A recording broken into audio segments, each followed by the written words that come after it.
C'è molta calma, c'è ancora incertezza, ci sono molte telefonate per chiedere informazioni, ma non ancora fisicamente le persone alle porte. Nel veneziano c'è ancora un po' di attesa, non abbiamo nessuna ressa all'interno delle sedi.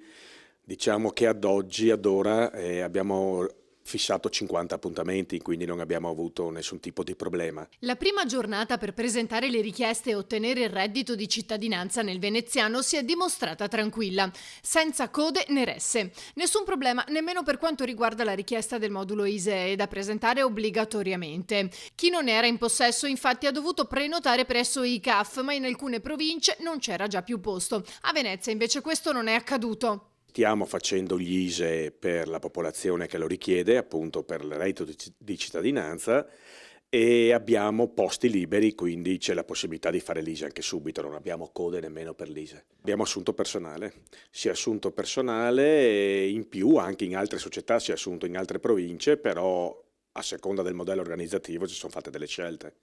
Si pensava di avere più gente, questo sì. Dati alla mano, attualmente sembra che a nord-est le richieste siano davvero poche. Bisogna vedere cosa succede nei prossimi giorni, perché adesso insomma è anche il primo giorno, però io non credo che avremo migliaia e migliaia di domande. Questo perché secondo lei?